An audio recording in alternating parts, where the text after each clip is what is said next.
Year ago, the entire underworld shook after hearing one terrifying piece of news. The Wolf King was dead. The man who ruled the deadliest assassin organization on Earth disappeared after a failed mission. And from that day onward, every major force celebrated because the monster they feared the most was finally gone. But what nobody knew was that the Wolf King never died. Severely injured and hunted from every side, he abandoned his old identity and returned to Huaxia under the name Jiang Hao. The outside world, he became nothing more than a pathetic live-in son-in-law looked down on by the Feng family, mocked by relatives, insulted by strangers, and treated like absolute trash. But behind that calm expression hides the most dangerous killer alive. While everyone thinks he's weak, Jiang Hao is secretly investigating the truth behind his parents' deaths and fulfilling his father's final wish. And the moment those hidden enemies reveal themselves, the Wolf King will unsheath his fangs once again. This city is about to learn a terrifying truth. The king of killers was never gone in the first place.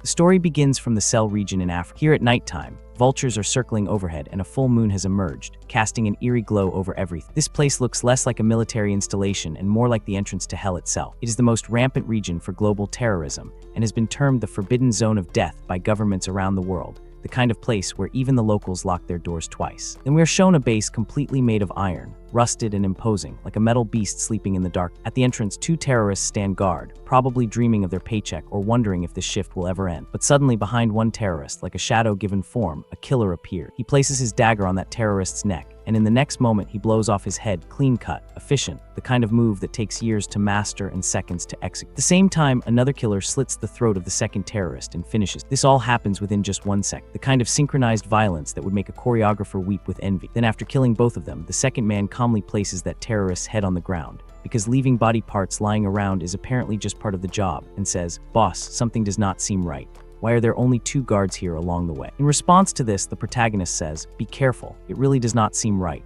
The target indicator shows that the item is just ahead. Then the MC and his companion both open the entrance door and peek inside. Inside, there is an empty space, the kind of empty that screams trap in every language. Then his companion says, "The item is over there. The thing they were searching for was right in front of them." Then they move forward very silently and carefully, like cats on carpet, and try to open the box. They succeed. Both of them carefully look inside to see what treasure awaits them. But suddenly the MC realizes something is terribly wrong. His blood runs cold. Inside the box, there's a time bomb with only 20 seconds left before it explodes, kind of surprise that ruins anyone's day. Then he tells his partner, Red Wolf, "We have to run quickly." But Red Wolf says, "Boss, you go first." And as soon as the MC moves out from the entrance, Red Wolf stays there. Seeing this, the MC says, "What are you doing? Hurry up. We have to get out of here quick." But Red Wolf says, "Boss, you should hurry. You must leave here first, otherwise neither of us will be able to get out." The MC shouts and calls Red Wolf's name, telling him to stop. But now it is already too late. Red Wolf has understood what the MC refuses to accept. Only one of them can survive. So he stays back to close the entrance and shouts, "Boss, you go." Then the timer reaches 0, and at the same time the entrance closes. Then a huge explosion happens, the kind that shakes the earth and leaves nothing but rubble and regret.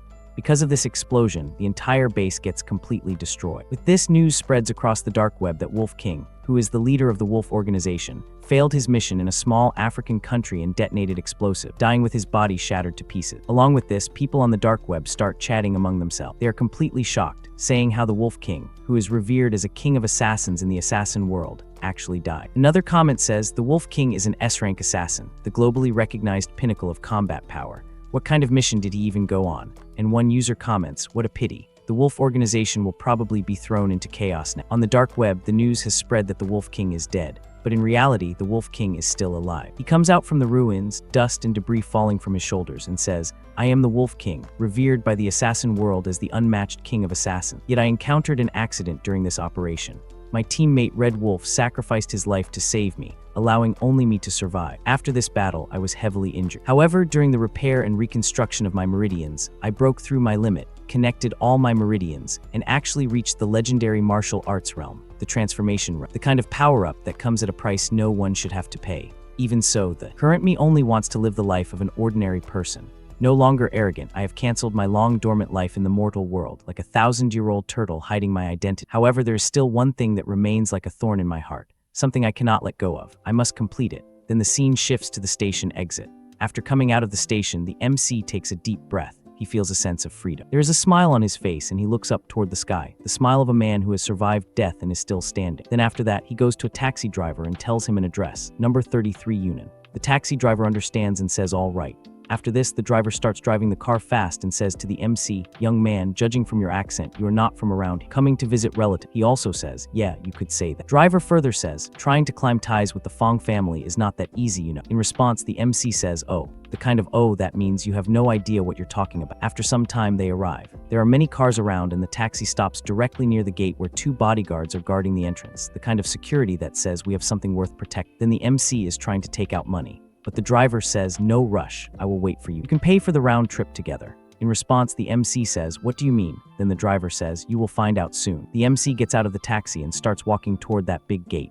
And while going, he says, looks like the Feng family has a joyous occasion today. The driver is still sitting in the taxi and whispers, today is a big day for the Feng family, dressed so shabbily. You are obviously here to climb the social ladder with the Feng. If you can even get through the Feng family gates, I will streak naked around Hanjin. The confidence of a man who has never seen a wolf in sheep's clothing. The MC stands in front of the Feng residence and seeing this place he says, this is indeed the place. Then he starts thinking, I need to fulfill my father's dying wish as quickly as possible and then go investigate the incident from back then. That means the MC has come to fulfill his father's last wish, promise made to a dead man, the heaviest kind of promise there is. But then the guards stop him right at the gate and ask, do you have an invitation? In response, he says, what kind of invitation? One bodyguard rudely says, you are not here for the banquet. Then what is your business? So the MC puts his hand into his pocket and says, I am here to see Uncle Feng. Then he shows a photo in which there is a picture of his father and his uncle and says, the man in the photo is my father. As soon as the bodyguards see the photo, they get a little confused and say, there is definitely a resemblance. Then the protagonist takes out another proof, a small box, and says, once Uncle Feng sees the medal of my father, he will naturally understand my identity. As soon as the bodyguard hears this, his tone changes and he respectfully takes that medal. That medal is kept inside that small box and he says,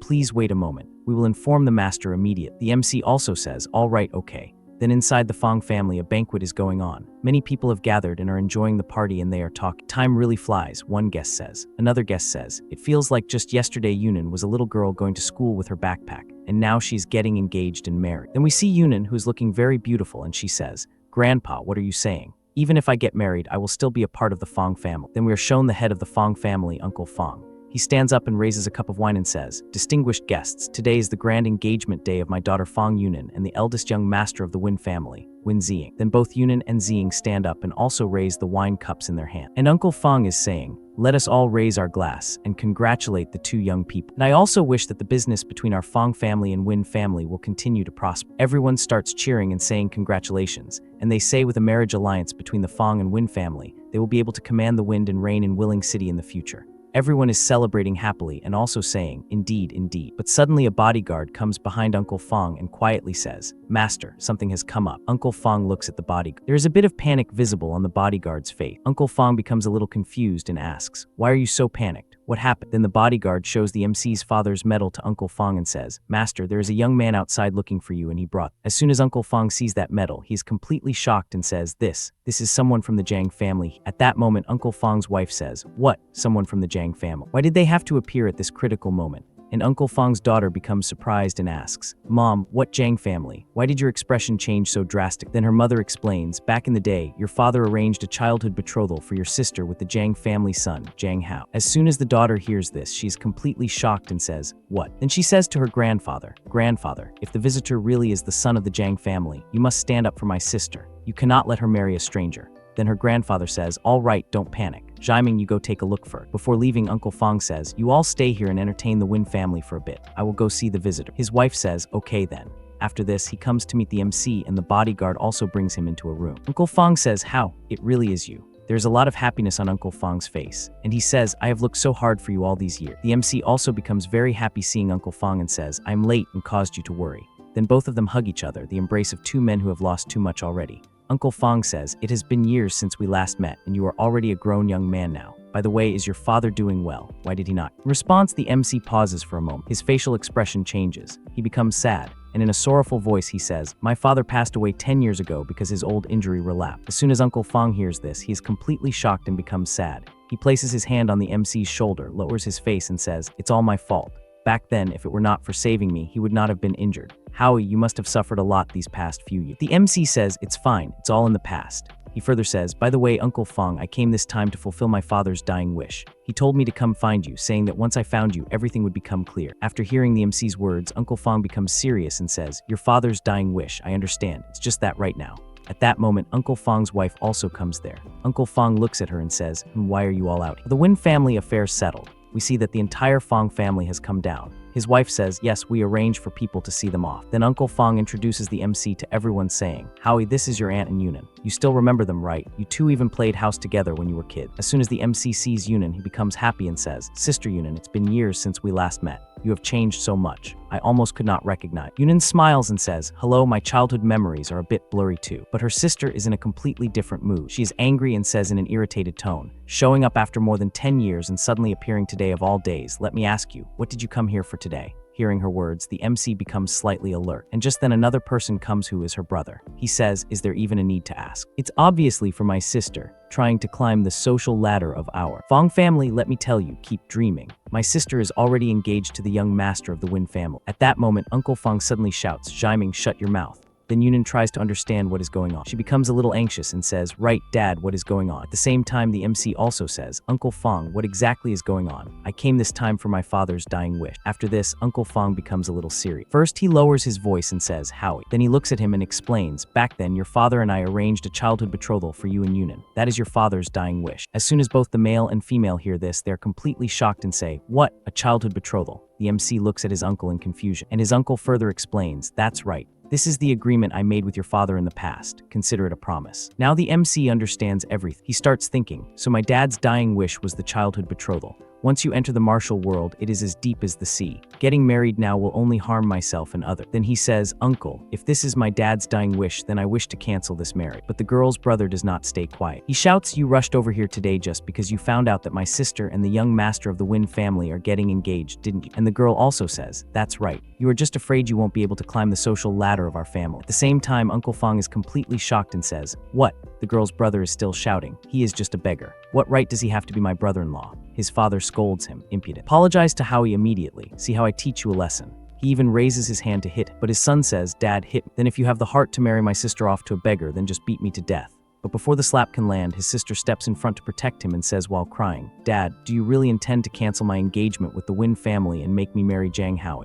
Her father says, "That's right. Your marriage to Howie was settled 20 years ago. Cannot be changed." His daughter cries even more and says, "To disregard your daughter's happiness for your own selfish promise. You don't deserve to be a father." Then she runs away crying, and her siblings also follow behind her saying, "Sister, where are you going?" Then Uncle Feng places his hand on the MC's shoulder and says, "Howie, you stay here for now. Take a good shower and get some rest." The MC says, "Uncle Feng, I still think." But Uncle Feng interrupts him and says, "Listen to me. I will figure everything out." Then at night in the Feng family house, the MC is in his room and is cultivated. He says, "At this time every day, I practice the inner breathing mental technique. It allows me to absorb the Kai of heaven and earth, cleanse my meridians, strengthen my internal organs, and sharpen my 5 senses. Right now, I am about to step into the transformation." Then a voice comes from another room, which the MC hears because his hearing ability is many times sharper than an ordinary human, the kind of hearing that turns every whispered secret into a shouted confession. His uncle and grandfather are talking in another room, and the MC is listening. His uncle is saying to his father, "Yes, Howie's father died because of. If he had not been severely injured saving me in the past, his family would not have declined and there would not be the prosperous Feng family today.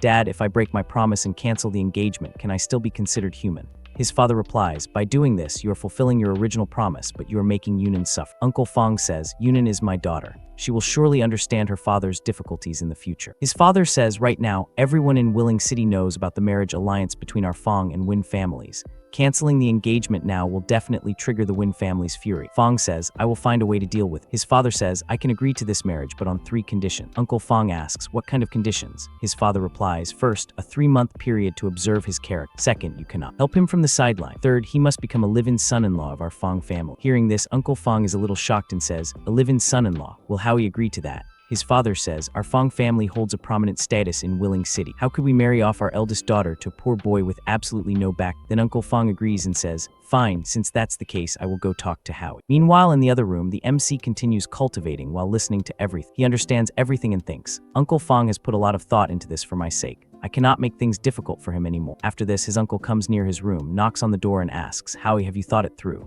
The MC stands up and wears his shirt. On his chest, there is a tattoo which is the mark of the Wolf King, a reminder of who he really is, hidden beneath the facade. He says, "Not yet, Uncle Feng, please come in." Then both of them start talking face to face. Uncle Feng says, "How about your marriage with Yunan?" The MC says, "Uncle Feng, I will not make things difficult for you. I will agree to whatever you say." Hearing this, Uncle Feng becomes happy and says, "Really, Howie? You can marry into the Feng family as a live-in son-in-law." The MC says, "Yes, I agree." Hearing this, Uncle Feng becomes a little emotional and says, "My boy, Uncle Feng is sorry too." But the MC smiles and says, "Uncle Feng, you are being too serious." Uncle Feng says, "All right, get some good rest. I will go make the arrangements." Then his uncle starts leaving the room, and while looking at his uncle's departing shadow, the MC thinks, in order not to make things difficult for Uncle Feng, I can only agree to it for now. As for 3 months later, I will leave home. I will have long left this city by then. The kind of plan that sounds simple but never works out that way. After this, the scene shifts to another place, the Win family. There, the head of the Win family, Win Feng, slams his hand on the table and shouts, "What? Cancel the engagement. The engagement ceremony is in 3 days. You are not joking with me, are you?" Uncle Feng remains serious and says, "I hope brother understands my After all, a promise was made for. You would not want me to be a person who breaks his word and abandons righteousness, would you?" But Win Feng's whole body is trembling with anger, he says. "Then you can just make a fool out of my Win family and turn us into a laughingstock for everyone in Willing City." Uncle Feng says, "Since things have come to this, to express my apology, the Feng group will withdraw from the Nanchang district project." But even then, Win Feng's anger does not calm down. He shouts again, "Do you take my family for 3-year-olds? Giving us a slap and then offering a sweet. The Win family won't just let this go. We will definitely make your Feng family pay the price." Then he angrily leaves and Uncle Feng says, "See the guest out." After that, the scene shifts again and we see a cyber cafe. In the cyber cafe, many people are present. Some are playing games, some are working, and some are enjoying themselves. The MC is also there. He has come to clear some things, to investigate something. He is rapidly typing on the keyboard, searching for information. On the computer screen, there is an image of a butterfly and a news headline. "XXX trade employees published XXX info news." He is thinking. On the screen in front of him, there is a photo of an old man. It is written that an overseas grandmaster and the southern first master known as the Eastern Roaming Dragon has had a global kill order issued on him by the close family with a bounty of $200 million US. The MC thinks he is an S-rank martial arts grandmaster. He is worth this price, but why is he being hunted down? So that's why. Then he sees another news. A female student from a certain Huaxia university was raped and murdered, and the suspect was a direct descendant of the close family. This descendant also sent people to assassinate the female student's mother, who kept trying to file a lawsuit. Panam could not stand by, so he assassinated the descendant along with over a dozen of his personal bodyguards. The MC thinks Panam has a deep-seated hatred for evil, truly worthy, being my master's close friend. But then he sees something that makes his mouse freeze. His eyes stop on the computer screen. He sees the leader of the Wolf organization, the Wolf King, has fallen. The number 4 figure of the Wolf organization, Cadius, has become the new generation's leader of the Wolf. This means that the leader of the Wolf organization has already changed. At this moment, the MC recalls how he and his close teammate fell into a trap. He tried to escape the blast, but his teammate sacrificed himself to save him. The explosion was massive. Remembering this, the MC becomes extremely angry and thinks, "What's going on? After my death, the number 2 figure, Lone Wolf, should have been the one to succeed." Then he stands up, becoming serious, and takes a name, Cadius. He thinks, "That mission must have been a setup by someone. I want to see who the traitor in the Wolf organization. Rest assured, Red Wolf, I will definitely find out the truth and avenge you." And on that same night, under the silver moonlight, the MC comes out of the internet cafe and starts walking forward. He is thinking, "I will stay here a few more days to track down clues and take some time to familiarize myself with the environment." As he moves ahead, suddenly a car stops right in front of him. The MC gets a little surprised. Just then, 2 thugs come out of the car. They look at the MC and say, "Buddy, do us a favor and come with us." Then both of them pull out daggers and start smiling, showing them to the MC. But they have no idea who the MC really is or what he is capable of, the kind of mistake that usually ends with a hospital visit. One of the thugs comes closer to the MC and says, "Kid, if you dare to resist again, I will stick a white blade in and pull a red blade out." The MC thinks, "Looks like they are just ordinary thugs. I cannot expose my identity let's see what they want to do first." So the MC pretends to cooperate. He raises his hands and says, "You two, let's talk this out. Don't use violence." The other thug says, "Quietly get in the car." As the car door opens and the MC looks inside, he sees that there is already another hostage sitting inside. She is a girl. Her mouth is taped shut and she is crying. She has also been kidnapped, a complication he hadn't planned for. Then all of them get into the car and one thug takes out a rope to tie the MC. But before that, the MC says, "Guys, if you're robbing me, I only have $300 in my pockets. I can give it all to you." But the thug says, "Shut up, don't try any tricks. We are not grabbing you for your $300. Hearing this, a faint smile appears on the MC's face, the smile of a predator who has just realized he's been surrounded by prey. He looks at them and says, "If not for money, then why are you grabbing me?" The other thug replies, "Don't ask so many questions. You will find out when we get there. After it's done, we will even give you a large sum of money." Hearing this, the MC becomes slightly surprised, but he continues to cooperate with them. The thugs make him sit inside the van and take him somewhere else. But they have no idea what is about to happen to them or to the person behind all of this, the kind of ignorance that usually precedes catastrophic regret. The next scene shifts to another place. This place is actually the same girl's house, the girl who was kidnapped earlier. Inside the house, several elders are sitting together. Her grandfather, father, and uncle are all gathered there with tense expressions on their faces.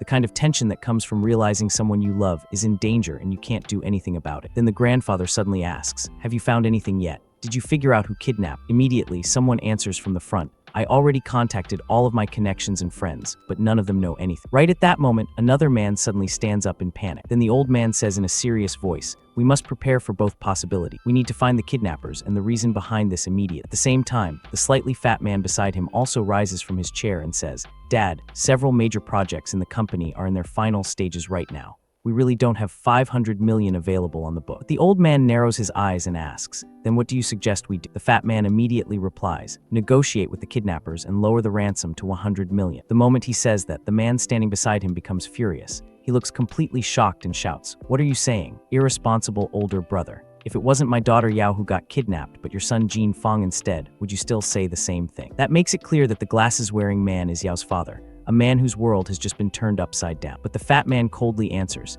"Even if Feng were kidnapped, I would still do exactly the same thing." Hearing those words, Yao's father becomes extremely angry. However, before the argument can continue, the grandfather suddenly slams his hand onto the table and roars, "That's enough. Stop arguing." Then he says firmly, "No matter what method we use, find a way to gather the 500 million. Money is just money, but if she's gone, then she's truly gone." The kind of wisdom that only comes from age and loss. After that, the scene shifts toward the kidnappers' hideout. Their vehicle drives through the giant gate of an abandoned factory-like area. The place is completely isolated and eerie, the kind of location that movies use for final showdowns and bad decisions. Then the kidnappers drag both the kidnapped MC and the girl out of the car.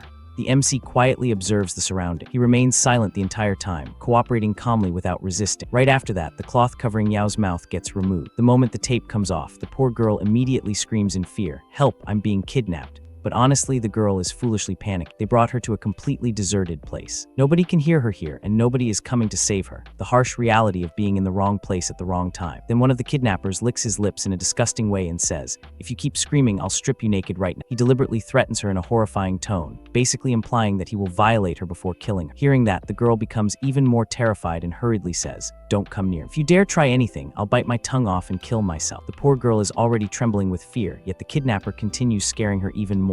We love it when they don't move. Then we can do whatever we want with. The guy is a complete pervert, the kind of scum that gives humanity a bad name. But at that moment, another one of his companions walks over and says, "Stop talking nonsense and focus on business." Then the kidnapper grins and says, "All right, boss. My video shooting skills are top-notch." After that, they bring out a camera. The frightened girl immediately asks, "What are you planning to film?" Then she nervously says, You want to film a murder video to terrorize the Jiang family into giving you the ransom." The boss smirks and replies, "You're quite smart, little girl." Hearing that, the girl angrily curses at them. "You animals, you're all unbelievably cruel." Soon after, one of the kidnappers walks toward the MC while holding a dagger. Then the MC calmly asks him, "Didn't you say you would give me a large amount of money after this was done? Why are you going back on your word?" The kidnapper laughs mockingly and replies, "Don't worry. Once you're dead, we'll definitely burn a massive amount of hell money." Then he bursts into laughter again, the kind of laugh that comes from someone who has no idea they're already dead. Right after that, the MC gets tied tightly to a giant iron pillar. The filming officially begins. The girl is already terrified out of her mind. She hurriedly tells the MC, "Hurry and beg for mercy, otherwise they'll kill you." But instead of feeling threatened, the kidnapper becomes even happier and says, "You're actually not afraid. I respect you as a real man. I can help pass on your last words, but it won't be free. You'll have to give me all your money." Even at a time like this, the bastard is still obsessed with money. Just how poor and greedy is this guy? Then the MC coldly says, "I did not want to resort to killing. Why must you court death?" The kidnapper immediately bursts out laughing. Is this guy really a complete idiot, bargaining shamelessly at death's door? None of them realize who the MC truly is, the most dangerous kind of mistake. Then the MC calmly says, "I agree." The kidnapper looks confused and asks, "You agree to what?" The MC replies, "The last word's fee, except you will be the one paying me." The kidnapper laughs while patting the MC's shoulder and says, "He's so stupid. I don't even have the heart to kill him anymore." At that moment, their boss suddenly stands up from his chair. He is holding a massive machete in his hand. "Then let me do it." In the next second, he charges forward violently. Meanwhile, another thug shouts excitedly. When second brother gets angry, even the king of hell trembles. Then the boss swings the machete directly toward the MC. Seeing this terrifying scene, the girl tightly shuts her eyes in fear. But only 1 second later, she slowly opens them again, and the sight before her completely shocks her. In the very next moment, the MC throws a devastating punch directly into the attacker's face, instantly shattering all of his teeth. The man gets blasted backward and crashes onto the ground unconscious. All of the other thugs are completely stunned. Second brother is dead. Just a single punch, the MC completely destroyed him. the kind of force that makes you question everything you thought you knew about fighting. Immediately after that, another man pulls out a gun and shouts, "Brothers, I'm going to shoot this bastard dead." But right at that moment, something falls near the MC's feet. The MC instantly kicks the piece of metal lying on the ground. The iron fragment shoots forward at terrifying speed and slams directly into the gunman's hand. A single instant, the thug's hand gets horribly mangled. Blood sprays everywhere and the gun falls from his grip. At the same time, several more armed thugs rush forward to attack the MC. One of them fires immediately, but the MC's reaction speed is unbelievably fast. He rushes toward them while dodging the bullets effortlessly, the kind of agility that makes you wonder if he's even human. Then in a single movement, he attacks one thug's neck and drives his hand directly through the man's chest. The second thug becomes terrified, but before he can even react, the MC thrusts his hand straight through another man's chest as well. The bald thug standing nearby is completely horrified. He cannot even react properly to what's happening. Then suddenly he feels an overwhelming pressure. Trembling in fear, he asks, "WH, who exactly are you?" And in the next instant, the MC suddenly appears directly behind him like a ghost. In a cold, evil-like voice, he says, "My name is not something you are worthy of knowing." Before the bald man can react, the MC grabs his head and slams it violently into the ground. After that, the MC casually takes all of his money as well.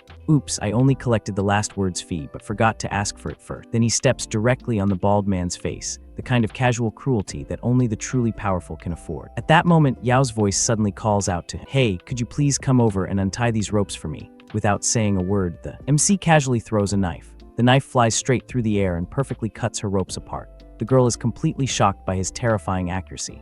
After that, the MC immediately starts walking away without saying much. From behind him, the girl hurriedly says, "Thank you." But the MC coldly replies, "There is no need to thank me. Don't tell anyone I was here." He clearly wants to hide his identity, the mark of a man who lives in the shadow. After saying that, the boy simply leaves. Sometime later, police and emergency vehicles arrive at the scene. Yao has already been rescued and is now sitting beside an ambulance wrapped in a blanket. Soon, her grandfather and father arrive as well. The moment her grandfather sees her safe, he becomes emotional. The girl immediately runs into her grandfather's arm. Tears fill her eyes as she cries uncontrollably, the release of all the fear she had been holding in. At that moment, a police officer walks over and asks, "Miss Jean, what kind of person killed these kidnappers and saved?" The girl first wipes the tears from her eyes before replying, "He was masked. I didn't see his face."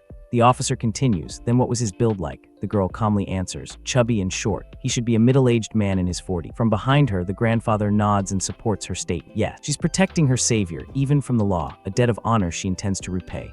After that, the scene shifts once again. Very late at night, the girl has already returned home. Her grandfather is now sitting across from her. Then the old man slowly begins questioning, "Yao Yao, I watched you grow up. I understand your temperament and personality better than anyone. You lied to the police today, didn't you?" The girl lowers her head slightly and says, "I actually saw my savior's face, but he saved me. I cannot repay kindness with betrayal and enmity." The grandfather nods slowly and says, "It is naturally a good thing that you kept your promise and understand how to repay kindness." Then his expression becomes serious. "But Grandpa also needs to remind you, our Jean family is a prestigious family." It's still unclear whether that savior rescued you out of pure confidence or if he has some alternative motive. The girl quietly responds, "Grandpa, I understand." The old man then says gently, "You've had a difficult day today. Go back to your room and rest early." After that, the girl returns to her room. She closes the door behind her and leans against it silently. Then she falls deep into thought. Did he really have some alternative motive in saving? Meanwhile, after Yao leaves, another man walks over toward the old man and says, "Elder Jean." The old man immediately orders, "Starting tomorrow, you will personally be responsible for protecting Yao's safety. There cannot be a single mistake." The man respectfully nods. "Rest assured, Elder Jean. Do you have any other orders?" The old man's face turns serious again as he says, "Secretly investigate who exactly killed those kidnappers and saved Yao." Meanwhile, on the other side, the MC is rapidly running through the streets at incredible speed. He's using his movement technique and lightness skill called Scheming Shadow Step. His body moves like a shadow in the night, and within a short amount of time, he arrives near his future father-in-law's house. Then he opens the gate and walks inside. The moment he enters, his future in-laws are already sitting there waiting for the kind of reception that suggests they've been waiting specifically to confront him. Suddenly, the young man there immediately shouts angrily, "Grandpa, does Jiang Hao really take our Feng family seriously? He just entered our doors yesterday, and today he dares to come back this late." The MC calmly replies, "Do the Feng family rules specifically stipulate a return time at night?" Hearing that, his future brother-in-law becomes even angry. But before he can continue, Uncle Feng suddenly says, "Insolent. Even though Howie hasn't married your sister yet, you should still call him brother-in-law. How can you be so rude?" But the future brother-in-law angrily yells back, "A poor boy with no education and no background. What qualifications does he have to become my brother-in-law? Compared to Brother Jaiming, he's like a firefly trying to outshine the bright moon." Then he continues arrogantly, "You probably don't even know this, do you? Brother Jaiming's godfather is the leading authority of Willing City's underworld, Lord Lei.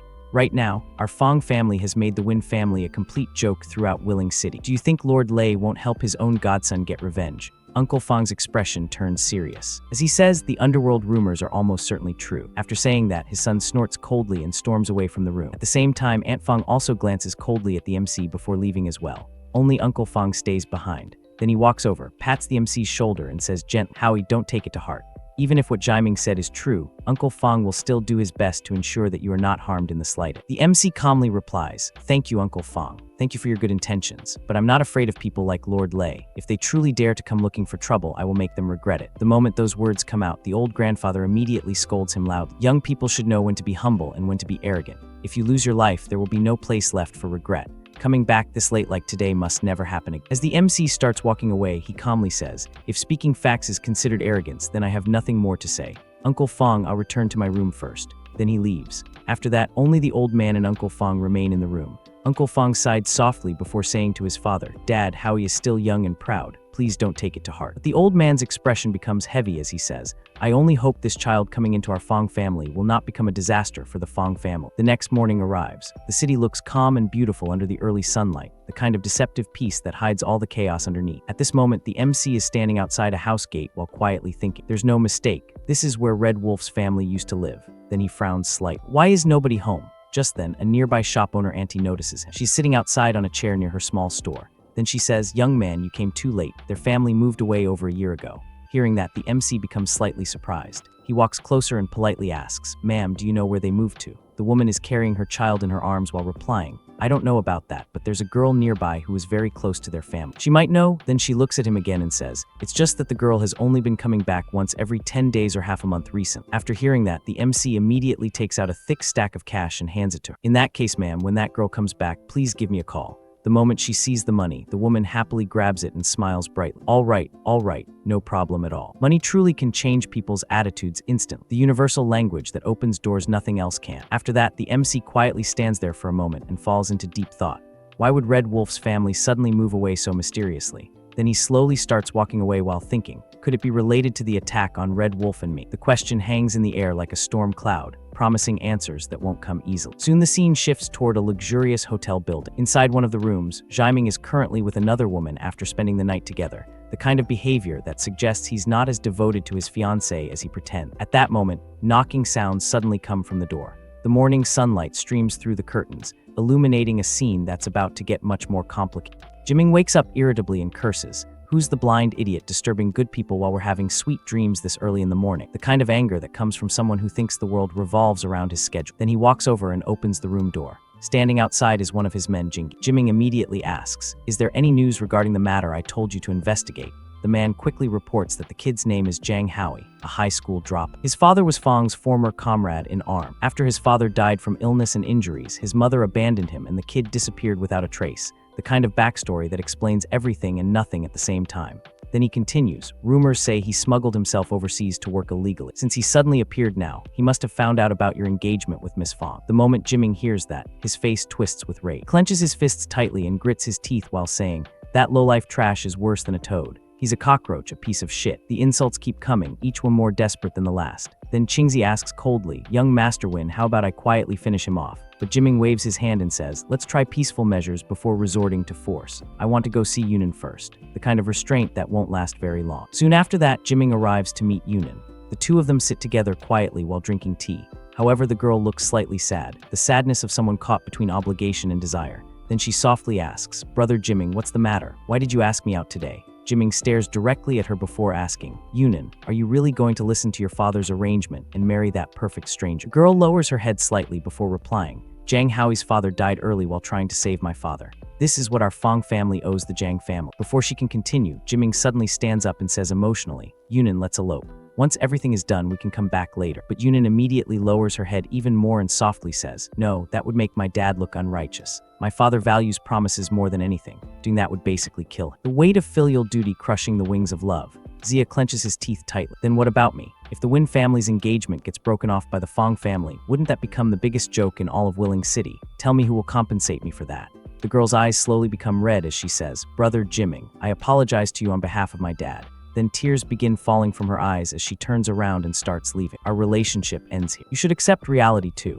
Jiaming remains standing there while grinding his teeth in anger. But then he suddenly picks up his phone, dials a number, and coldly says, "Qingxi, execute Plan B." But what exactly is Plan B? Nobody knows yet, the kind of mystery that usually ends with someone in a hospital. After that, the scene shifts once again. Late at night, the MC suddenly receives a call from the same shop owner lady. Excitedly, she says, "Young man, come quick. That girl is back." The moment the MC hears that, he immediately replies, "Thank you, ma'am, I'll be right there." After hanging up, he quickly changes clothes and rushes downstairs. At that moment, Uncle Feng is downstairs drinking tea. Seeing him leave so late, Uncle Feng asks, "Howie, where are you going at this hour?" The MC calmly replies, "Uncle, I'm going out for a run." At midnight, the kind of excuse that fools no one but is accepted anyway. Then he immediately leaves. Outside, he stops a taxi. The driver asks, "Buddy, where are you headed?" The MC answers, "Ping Road." The driver nods, "All right, get in."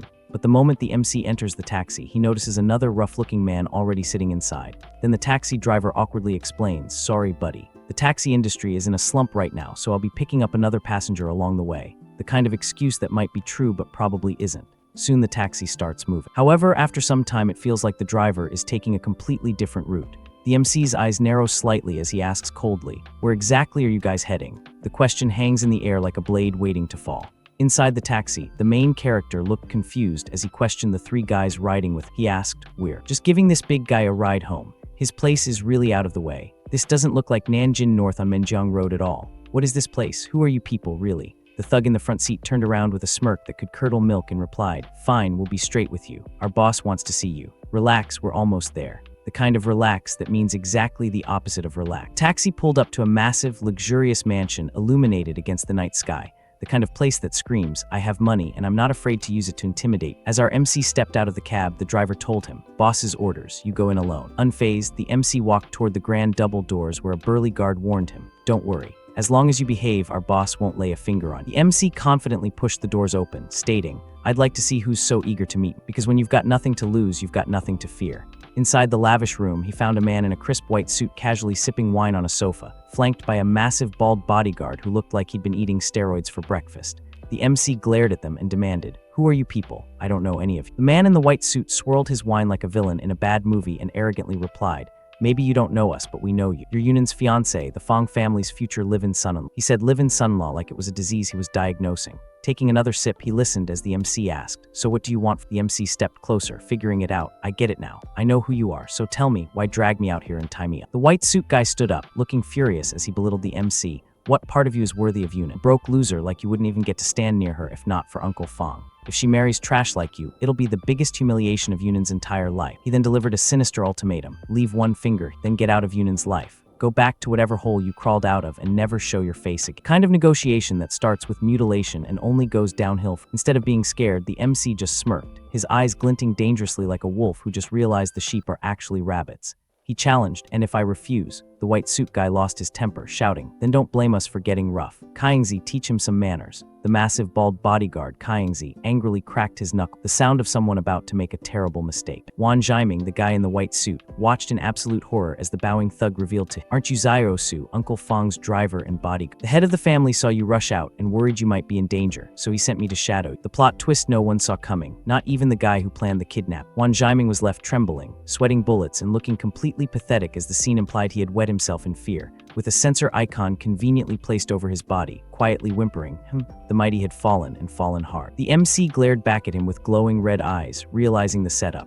So this is it. And Uncle Feng actually sent him to protect, he thought to himself, concluding. Two thugs stepped forward, looming over the MC in the shadows as one said, "Enough talk, come with me into the yard." Outside, another thug was busy digging a massive grave-like pit near the taxi, because nothing says we're reasonable people like pre-dug holes.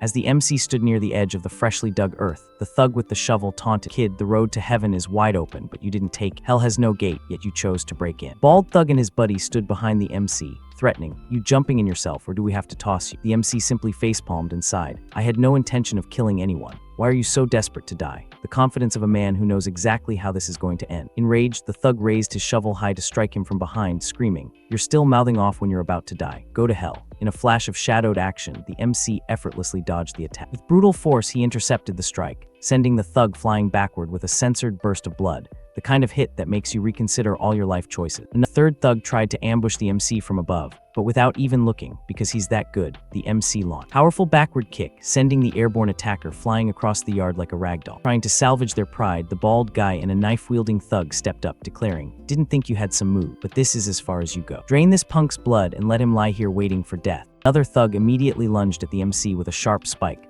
but the MC calmly caught the attacker's wrist mid-thrust like he was grabbing a coffee cup. He then grabbed the thug by the face, lifting him effortlessly before brutally slamming him face first into the dirt, shattering the ground beneath. The sheer force of the attack created a giant crater, sending the bald guy and his crew tumbling into the pit they had dug for someone else. Suddenly, a newly arrived thug bowed down before the MC in complete panic, pleading, "Be big bro, this is all a misunderstanding. It was all young Master Wan's. No, that bastard Wan Jiming's idea. We can talk this out." The speed at which he threw his boss under the bus was almost Olympic. "Then I don't need to dirty my hands any further, do I? The wisdom of knowing when to stop is the wisdom of survivor." But the irony was not lost on anyone still conscious. Terrified out of his mind, the bald thug scrambled on the ground, screaming, "Enno, no." In a desperate act of submission, he grabbed a heavy rock and violently smashed it into his own forehead to knock himself out, because sometimes the safest place is unconsciousness. The thugs completely neutralized and trapped in the crater they had dug, poetry in motion. Really. The MC casually walked away with his hands in his pockets, leaving the destroyed yard and his defeated enemies behind in the dead of night.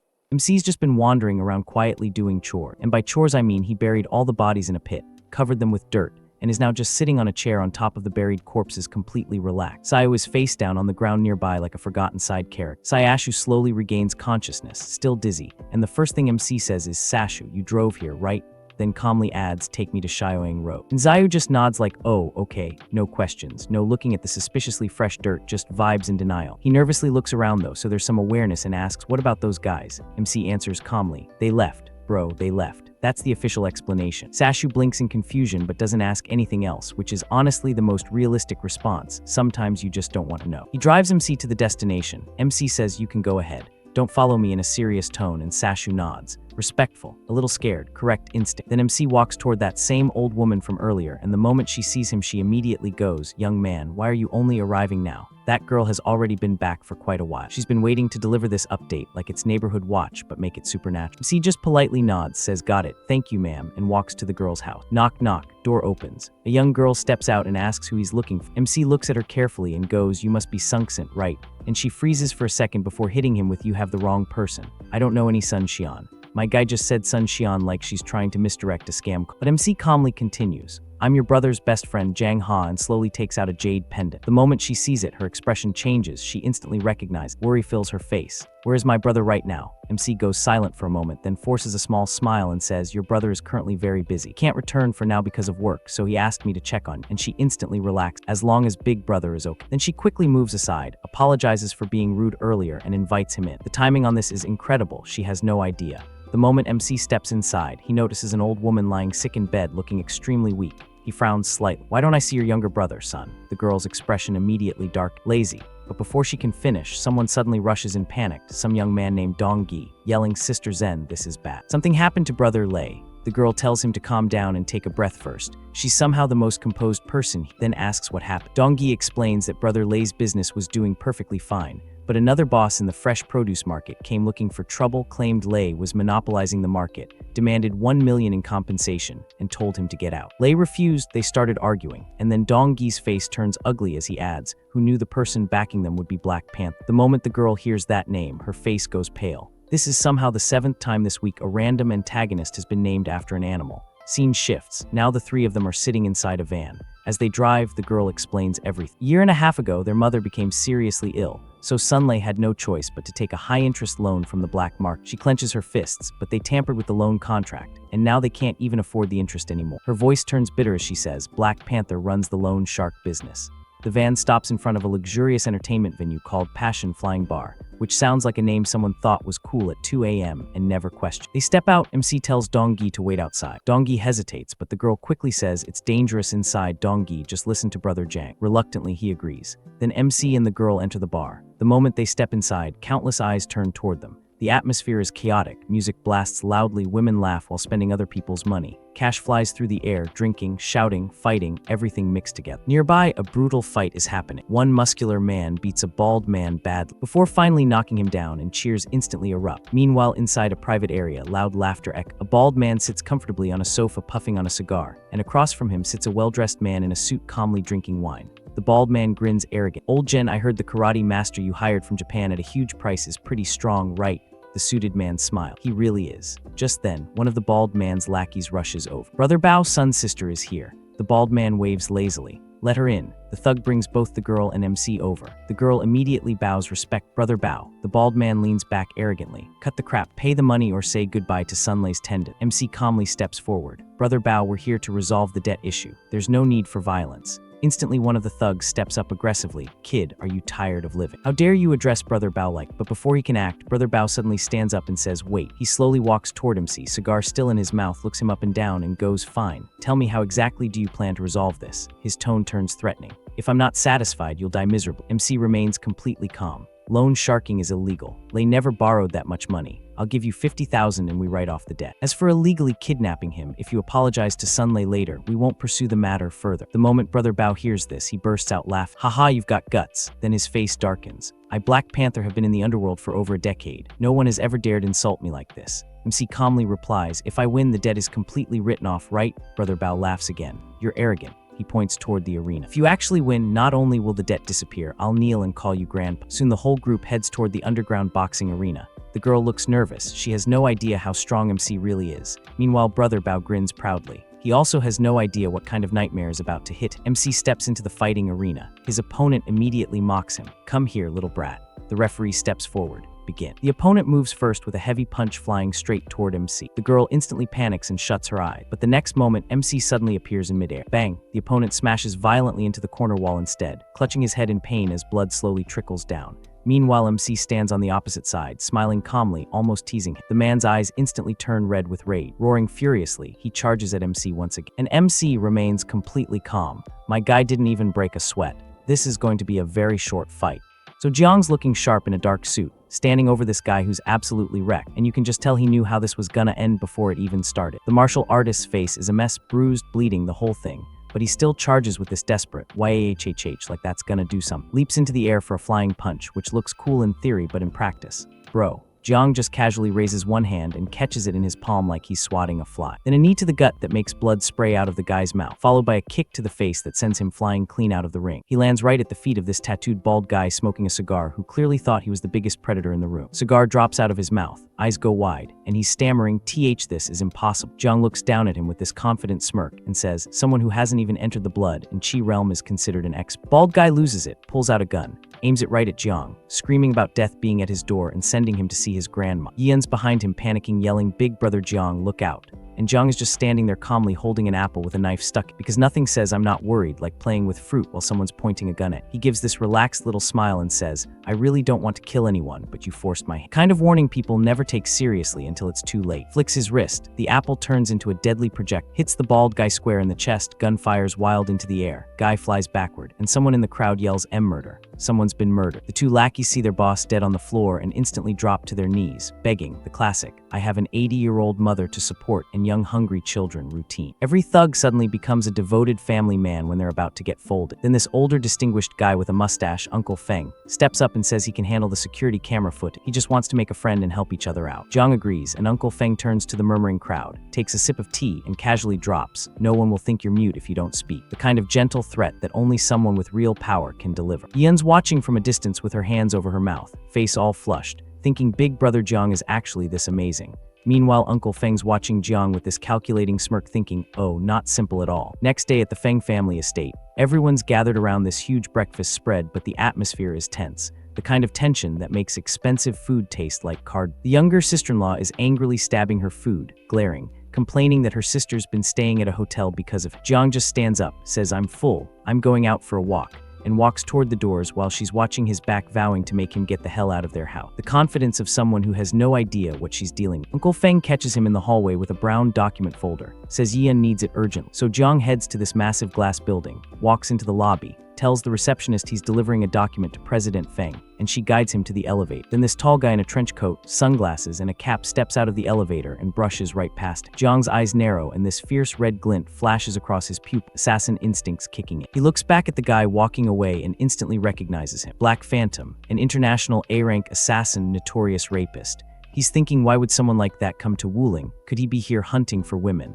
The elevator doors close in front of Jiang, and that's where we're at. So Jiang Hao walks into this modern, sunlit office holding a brown folder, and Yian's sitting at this sleek, curved desk with her back, doing the whole power pose thing that says, "I'm important, and you should probably not." She turns around looking annoyed, wearing this elegant off-the-shoulder pink top and pearl necklace like she just stepped out of a fashion magazine right before an argument, and she hits him with, "I hope you can knock first next time and wait for permission before entering." Corporate politeness, that's really just a fancy way of saying you're not welcome. Jiang Hao doesn't even flinch, just steps forward and hands over the folder saying, "The documents you asked for," like it's nothing. No apology, no explanation, just business. She takes them with a slight frown and tells him he can leave now, the dismissal clear as day, but he's not the type to take hints. He smirks at her, this confident, teasing expression, and says, "Yian, is this how you treat your guest?" The question just hangs there like a challenge wrapped in charm. She looks stressed and starts with "I," and her voice softens, that kind of hesitation that says she's not as in control as she pretends to. His expression turns more serious, and he tells her Wuling isn't safe right now. Don't go running around outside if you have no business doing so. Not a suggestion, it's a warning from someone who knows what's out there. He turns and walks out, and she calls after him, calling him petty for a man, saying he cursed a girl with such vicious words. He says without looking back that he didn't curse her, just be careful. Advice that sounds simple but carries weight. Cut to the city streets. This sleek red McLaren sports car screeches to a halt with tires smoking, narrowly missing some pedestrian who jumps back in shock. The kind of entrance that says, "I have money and terrible impulse control." Jiang Hao's just standing on the sidewalk watching, hands in his pockets, as the window rolls down and Heiyaming smiles bright, calling out, "Hey, Jiang Hao." The enthusiasm is very clearly one-sided. Jiang Hao walks up asking flatly what he wants. Heiyaming excitedly invites him to a racing meet in their car circle, and Jiang Hao turns away saying he's not interested in racing, which would shock anyone who knew what he was capable of. Heiyaming leans out trying to sweeten the deal with half of a 1 million prize money. Jiang Hao pauses, thinking about how he doesn't have much cash on hand right now and does have places where he needs money. Practical realities of life intruding on the assassin's world. He stops, turns back, puts a hand on the car door, confirms the deal. Heiyaming grins confidently, and Jiang Hao hops in. The red McLaren revs and peels out, leaving dark tire marks, the kind of exit that turns heads. Now we're at this massive outdoor racing circuit in a mountainous desert back. A white Mercedes AMG and a yellow Ferrari LaFerrari are already parked. Cars that cost more than most people's houses and go faster than most people's common sense. There's a crowd of muscular men and beautiful women, the kind of crowd that exists to look impressed and occasionally hook up with drivers. Heiyaming's red McLaren pulls up, and this large, intimidating guy calls out asking who the bro is. Heiyaming introduces Jiang Hao. One of the muscled guys bursts out laughing, says he was wondering who it was. Turns out he's the future live-in son-in-law of the Feng family, the one who snatched the future wife of the Wan family's young master. The mockery is thick enough to cut. Another guy chimes in with a mocking grin, calling him a pretty boy. Wait, dark boy, saying he's got some tricks they've all heard, and that it's a good thing his dad died because old Feng wouldn't have had the heart to marry his daughter off to him otherwise. The cruelty is so casual. Jiang Hao glares at the muscular guy, eyes narrowing, demanding, "Boy, what did you just say?" The temperature just dropped several degrees. The muscular guy smirks right back in his face, saying it's his mouth and he'll say whatever he wants. The confidence of a man who has no idea he's standing next to a volcano about to erupt. Jiang Hao doesn't flinch, just says, "Very well." Two words that sound like a promise. Heiyaming steps in trying to defuse, pulling Jiang Hao aside, whispering that the guy is Lord Lei's illegitimate son, Lei Ziohu, not to be messed with. Jiang Hao's gaze stays fixed on the target, a dark smirk forming as he murmurs, "So it's him." Perfect. The kind of perfect that means someone's about to have a very bad day.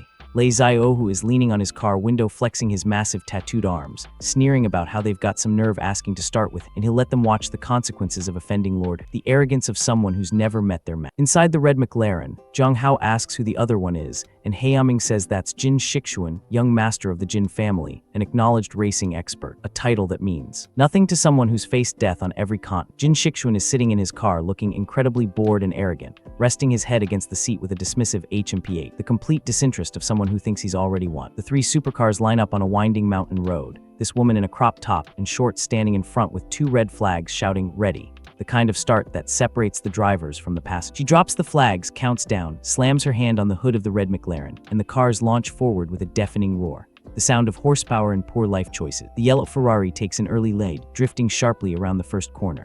The three cars tear up the mountain pass, tires screeching around this treacherous cliffside turn. The yellow Ferrari stays in front, red McLaren and white Mercedes following close. Inside the red McLaren, Heiyaming's gripping the wheel, sweat on his brow, grumbling that if they keep running like this they'll come in dead last, asking why this guy is slowing down to yield, saying he must be trying to mess with him on the track. The paranoia of someone who's been burned before. The cars race dangerously close to the rocky cliff face. Heiyaming complains that the lunatic in front wants to play them, that getting a placement will be hard enough, let alone getting down the mountain unscathed. Jiang Hao, just sitting calmly in the passenger seat, retorts, "Don't just talk, if you're so good, you drive." Then he casually reaches across, shoves Haeming toward the passenger seat, says, "Get in the back, I'll drive." Haeming panics, flailing, looking absolutely terrified, screaming, "Are you fucking sick in the head? Are you looking to die?" A reasonable response from someone who just lost control of their vehicle to a man they barely know. Unbothered, Jiang Hao takes the wheel, grabs a bottle of water, and starts drinking it casually while steering with one hand. The kind of casual confidence that separates legends from lunatics. Haeming loses his mind, yelling that there's a W-shaped sharp turn 30 meters ahead, and he's drinking water while driving. The panic is justified, the response is not. The red McLaren suddenly accelerates, rushes up behind the leading cars, and Jiang Hao smirks, saying not to panic, because the good show is just beginning. Haeming looks out the window with his jaw dropped, saying he originally thought he was a country bumpkin, but Big Bro actually knows how to drive. The realization hitting him like a ton of bricks. Inside the yellow Ferrari, Raizel, who looks in his rearview mirror, shocked to see the red McLaren catching up, cursing and wondering if Feng Haeming actually improved. The kind of shock that comes from realizing your opponents aren't where you left. He grips the wheel with this wicked grin, saying at the next W-shaped turn, he's going to make him flip over. The confidence of a predator who doesn't realize he's become the prey. As they approach the dangerous turn, Raizel, who realizes the red McLaren is right on his tail, and calculates that there's not enough space to overtake. A reasonable assumption based on normal driving and sane people. The red McLaren suddenly jerks sideways, perfectly drifting the corner right beside the yellow Ferrari. The maneuver is flawless, executing a high-speed drift on the outer edge of the curve. The kind of move that makes professional drivers weep with envy. Someone watching marvels, saying this maneuvering and drift, even a professional racer can't compare. The admiration of those who recognize greatness. The red McLaren easily overtakes the yellow Ferrari, pulling ahead as they exit the turn. Inside the yellow Ferrari, Raizel, whose face contorts with rage and disbelief, yelling "What?" with sweat pouring down his face as he watches the red car pull away. The look of a man whose entire worldview just got flipped upside down. He grits his teeth, eyes filled with fury and a hint of madness, calling Jiang Hao a fucking lunatic, but saying even if he dies he won't beat him. The desperation of someone who's never lost before and doesn't know how to handle it. The two cars speed along the mountain edge, the red McLaren pushing the yellow Ferrari dangerously close to the guardrail, sparks flying as tires screech. The kind of aggressive driving that makes insurance adjusters weep. Inside the McLaren, Haeming's holding on for dear life, face pale with terror, screaming that there's a cliff ahead and to hurry up and stop the car. The panic of a man who's certain he's about to die. The red McLaren gets forced to the edge, back tires screeching just inches from a broken guardrail overlooking. Steep drop, then it expertly drifts around the final turn, leaving the yellow Ferrari struggling behind. Close-up shows the yellow Ferrari's tire skidding violently on the wooden planks of a barrier. Jin Shixuan smirks confidently like he thinks he's still in control. Then Jiang Hao's eye is shown in tight close-up, a glowing red energy trailing from his pupil as he focuses with lethal precision. The kind of focus that comes from years of hunting and being hunted. The car changed its direction towards somewhere else. Inside, the man panicked and screaming, but crashing already happened. The car flying above MC's car. I really hope nothing bad happens to the guy, you know what I mean. MC just didn't care to help him. Inside red car, MC praising Haeming's driving skills. He actually won the championship. Haeming is just lodging and telling his cousin that he is well informed. It just so happens I am treating Brother Crow to a meal today. Come along, let's treat it as a celebration. On the other side of the line, cousin said there is no time like the present. Hurry over right now, kid. Like talking to his own boy. But the dude confused and asked about another day. He said he will treat him well, because in his car his brother-in-law, Jiang Hao, is sitting. To respose, cousin said to bring him also, cause he wants to see and meet this mysterious brother Hao. And our boy's friend inviting him to the meal. My boy didn't think twice and said no. But Haeming didn't let him off that easily and says if he doesn't come, his cousin tells the relatives you're putting on airs. It will make my dad look bad, right? Protagonist nodded and eventually agreed. In the luxuries hospital, Zio, who is hospitalized and his mom is worried sick. His dad and two bodyguards stand still. His dad burning with rage, thinking to himself, that kid from the Feng family dared to drive and injure my precious son. I will take both his legs. But his son denied it wasn't him. He saw it when he crashed. The one driving was our boy. His dad asked, is it really Jiang Hao? That live-in son-in-law of the Feng family really is something else. His dad thinks that he will make sure he doesn't live to see tomorrow's sun, and pointing his finger, his guard instructed everything. Zio, who this bastard is smiling, while really thinks that our guy is really weak and have no background. Time passes MC, and his dude enters Jinghua Hotel, Heaven Room 9. Group of people are waiting, and they are happy because it took so long time to come here. The dude introduces his cousin to our boy. Green-head cousin welcomes him politely. As they sit around the circle table, one of them said you really can't judge a book by its cover. My guy thinks to himself that Feng family broke off the engagement with the Wan family, because they found alive in son-in-law who looks like Panen, but he didn't expect him to be so ordinary. This kid's ancestral graves must be emitting green smoke for this rooster to turn into Phoenix. Our boy's friend said everyone's sitting here. Brother, how you are new to Wuling, and you will naturally need everyone's care in the future, so why aren't you offering a toast to everyone? But MC rejects without thinking. This bulk redhead dude is pouring wine like his mod break because of MC's presence. The bottle is filled more than enough. Redhead thinks refusing to drink in front of me, Crow, means you are looking down on me, and passes the wine to the MC. The friend worries and encourages his brother to calm down, and this glass holds a full half gin. Maybe he will share with me. Greenhead grins, humming, this has nothing to do with you. Brother Crow is angry and saying anything more is just disrespecting Brother Crow's face. Internally thinking, Jiang, you scumbag. You ruined my marriage alliance between the Feng and Wan families, causing me to lose my business with the Wan family. I am definitely going to teach you a good lesson today.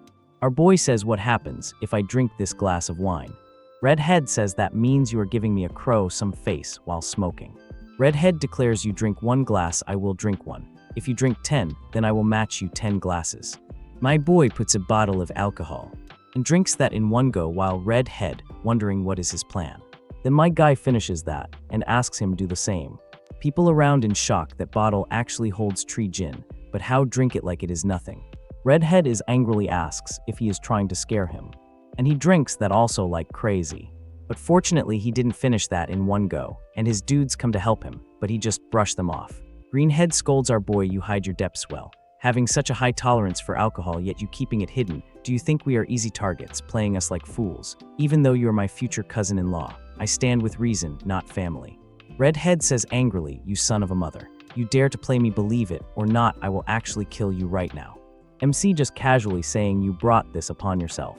But Redhead throws that bottle. The bottle coming and MC didn't flinch. He just dodges that attack like it is nothing, and casually throws the one on his head to Redhead. That perfect hit knock him on his head.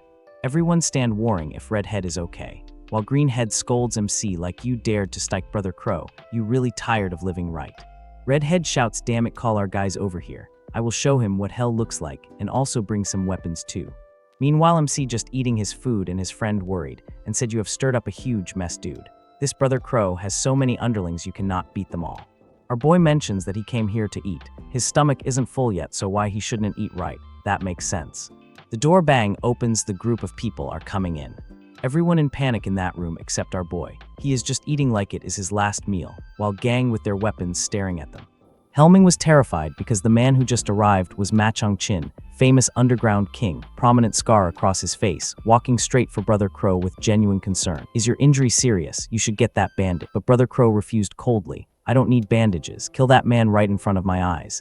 Ma Chong-chin agreed instantly and strode straight at the MC, face twisted with rage. How dare you offend my brother? Today I'm going to kill you. Swung his sharp weapon directly at MC's head, except MC caught the blade between 2 fingers, stopping it dead. Then he raised his head slightly, revealing his face.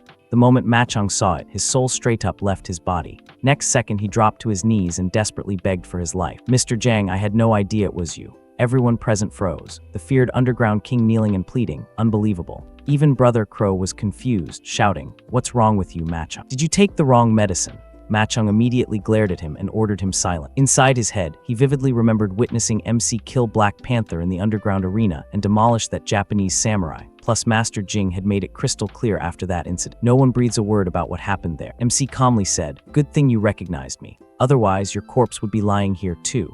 Ma Chong gratefully thanked him for sparing his life. MC waved him off, stand up, don't interrupt my meal, leave. Ma Chong respectfully thanked him again and prepared to bounce, but Brother Crow stopped. No one is leaving. Ma Chong turned and warned, Crow, you're making a huge mistake. You've picked a fight with the wrong person. If you want to live, leave this place immediately. He remembered Master Jing's order, absolute secrecy about the underground arena, but Brother Crow refused to listen, loudly announcing a 1 million reward for anyone who killed MC. That massive bounty shocked even Ma Chong's own companions, and tempted by the money, they stepped forward to attack. Before they could get close, Ma Chong himself attacked them and blocked their path. If you want to stay alive, leave quiet. Otherwise, whatever happens next isn't my responsibility. And if anyone dares disrespect Mr. Jiang again, they'll answer. Fear spread through the group. Ma Chong led his people away. Brother Crow also started leaving, but before exiting, he glared at MC and said through clenched teeth, "This isn't over yet, just wait." Then he stormed out. Scene shifted elsewhere. A news report played on a mobile phone. Last night, one of the city's top 3 female middle school students was brutally murdered after being assaulted. The crime scene is located only 1 kilometer from the school. Police are making every effort to solve the case and urge women to minimize unnecessary outings to protect their safety. The report was being watched by the very man responsible for the crime. While casually drinking alcohol, he muttered, "Although yesterday's student was pure, she wasn't very exciting. More mature women are still better." Just then, he received a phone call. Someone asked if he'd completed his mission. The man replied he still hadn't found the person who killed his brother, Black Panther. "No matter what," he said, "I'll find that man and make him pay the price." Meanwhile, another man sitting inside a car spoke to him over the phone. "You really haven't been doing your actual work. You've been running around chasing women again. Wishing is the birthplace of martial arts, and nobody knows how many hidden masters are there. Be careful." Black Butterfly just sent the latest intelligence. The 3 S-rank assassins hired by the Chu family have already entered Wishing's territory. Hearing this, the man was visibly surprised. In that case, it seems Brother Ho won't be able to make a move this time. The person on the other end warned him again. "I'm warning you. She is currently the focus of the dark world. Don't become overconfident." The man casually replied, "Relax, I know exactly what I'm doing." Just then, someone knocked on his door. Maintaining full caution, he approached while holding a pistol fitted with a suppressor. After opening it, another man entered and respectfully addressed him as Second Master. "So I finally get to see you," the visitor said. Second Master nodded. "Come inside and talk." He immediately asked, "Tell me, who killed my brother?" The visitor answered, "It was a country bumpkin named Feng Wu. He's the living son-in-law of the Feng family." Second Master frowned. How strong could a mere living son-in-law possibly be? The visitor then showed him surveillance footage along with a photograph of Jiang Hao. "Of course, he can't compare to you, Second Master. However, this living son-in-law is quite handsome. People say his looks aren't inferior even to famous celebrity." The moment Second Master looked at the photo, vile thoughts crossed his mind. "Then I'll capture him," he sneered. "I'll capture his fiancée, violate her right in front of Jiang Hao, and then kill her." Story shifted back to MC. He was heading somewhere to buy a gift and thought to himself, "There's still plenty of money left from what I earned over the past few days. After helping the Red Wolf family, I'll buy an ancient painting as a gift for Master." Soon he arrived at Langian Pavilion. After entering, he looked around at the various antiques and artworks on display. Before long, his attention was drawn to a particular painting. A staff member walked over and explained, "This is picture of green pines created by the Wood Dynasty painter Jian Guang." Several other customers gathered around, admiring it and praising its quality. Suddenly, MC calmly declared, "This painting is fake." Everyone nearby was stunned. The employee immediately exclaimed, "This gentleman is saying our painting is fake." He then looked at MC seriously and said, "Sir, our establishment is a time-honored brand. You'll have to pay the price for making accusations like that." MC calmly replied, "The genuine cannot become fake and the fake cannot become genuine. Why would I slander you?" The employee responded confident, "Our shop offers triple compensation for any counterfeit item purchased. In hundreds of years of business, we have never sold a fake." MC pointed directly at the painting and said, "Triple compensation for a fake, is that right? Then I want this paint. And while you're at it, tell your boss to come downstairs." The MC didn't hesitate for a sec. He walked straight over to the painting hanging on the wall, carefully took it down, rolled it up, and tucked it under his arm like it was his all along. Earlier, he'd already asked if the boss was coming downstairs. The servant gave him the standard brush off. "The boss is in a meeting on the 5th floor. No time for guests today." But my guy wasn't having any of that. He started climbing the stairs and casually dropped, "If he won't come down, then I'll go straight up." Simple as that. Scene cuts to the boss's room. Inside, 2 guests are sitting there and the boss is proudly showing off a paint. They're laying it on thick. Oh, the quality, the artistry, absolutely magnificent. You know the type. Then the MC walks in. The boss is startled and immediately goes into defensive mode. "This is a restricted area. Please leave immediately, sir." But the MC ignores him completely, walks straight to the table, looks the boss dead in the eye and drops the bomb. "I bought a fake painting in your store. I'm here for an explanation." And just like that, the temperature in the room drops. The boss's face darkens. He's furious.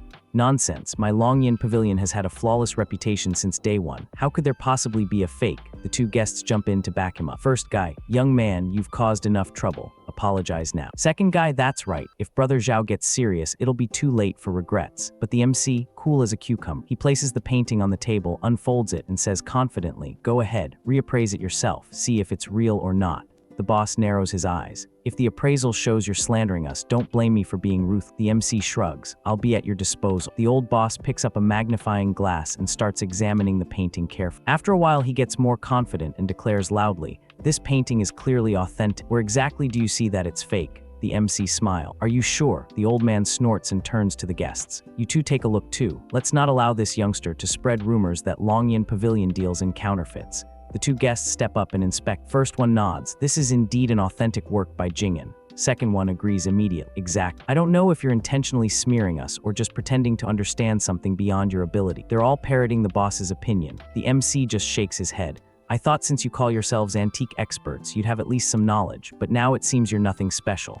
And that did it. All three of them explode. Insolence, the first guest shouts. I didn't want to argue with you, but you're becoming more and more unreasonable. The second guest adds, this is completely intolerable. The MC calmly points to a specific spot on the paint. Look here, examine this place carefully and see if anything feels wrong. The old boss lifts the magnifying glass again, zooms in on the spot, studies it for a while and frowns. There's obviously no problem here. What kind of trick are you playing? The MC smiles confident. Although this painting is a fake, the copier's imitation skills are extraordinary. If I hadn't been careful, even I might have been fooled. The only flaw in this copy is that it's too perfect. It doesn't have the slightest imperfection. But Jing'an's paintings always contain minor flaws. A fake is still a fake. Even if it surpasses the original, it remains a counterfeit. The boss sneers. So stubborn. Fine, I'll let you die knowing the truth. One of the guests scoffs. A copy surpassing the original? What nonsense. The old boss makes a phone call. Bring me Jing'an's authentic painting and a magnifying glass with over 10 times magnification. Bring them upstairs immediately. A short while later, the genuine painting arrives.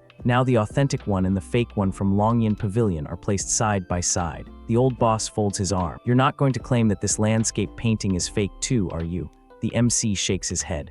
This one is definitely authentic. He explains, although both paintings have a similar artistic style, the landscape painting contains subtle flaws hidden within its brush stroke. Meanwhile, the green pine painting is simply too perfect, no flaws whatsoever. The MC raises the magnifying glass. If you don't believe me, use this and compare them carefully. The old boss complies immediately, and as soon as he examines them closely, his eyes go wide. The copier actually surpassed the original painter. The two guests take another look. After examining the paintings, one of them sighs deep. We've studied calligraphy and paintings for decades, yet we still failed to realize this was a fake. The second guest shakes his head in embarrassment. This is truly shameful. And that's the moment they realize, just moments ago they were mocking the MC for lacking knowledge. In reality, the three of them were the ones who couldn't see the truth. The MC had completely exposed their ignorance. Seeing that the matter's settled, the MC calmly says, since it's been confirmed that this painting is fake, Longyan Pavilion should honor its promise and compensate me 3 times the purchase price. Correct. The old boss nods immediately. Of course, this old man's shop has been operating for decades. How could I go back on my word? The MC replies, there's no need to transfer money.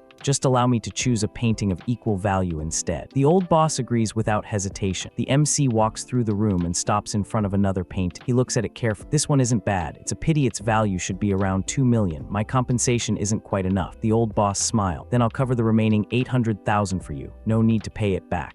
The MC looks at him suspiciously. The old gentleman is certainly generous. There aren't any strings attached, are there? The old boss glances at the painting and chuckles. I simply want to make friends with you, young man. The MC is slightly surprised. After a brief pause, he nods. All right then, I accept you as a friend. And with that, he turns around and leaves Longyan Pavilion. As soon as he's gone, one of the guests asks, Brother Zhao, you possess such a prominent status. Why would you spend so much money just to befriend a junior? The old man smiles knowingly. Jiang Hao's eyesight is at least 10 times sharper than ordinary people. His martial talent must be equally extraordinary. Spending 800,000 to make friends with someone like him. I'm actually the one gaining a huge advantage. Smart old man, right? Scene shifts. The MC returns home. Uncle Feng and the rest of the Feng family are gathered around the dining table eating dinner. As soon as he walks in, Uncle Feng smiles. Jiang Hao, you're back just in time. Come eat with us. The MC walks over and takes a seat. The moment Grandpa notices the painting in his hand, his eyes widen. Jiang Hao, is that a calligraphy painting in your hand? The MC nods. Yes, I just bought it at Longyan Pavilion. Hearing those words, Grandpa is instantly shocked. How did you get into Elder Zhao's store? There are too many fakes on Antique Street these days. Young people shouldn't be so easily fooled. Let me take a look.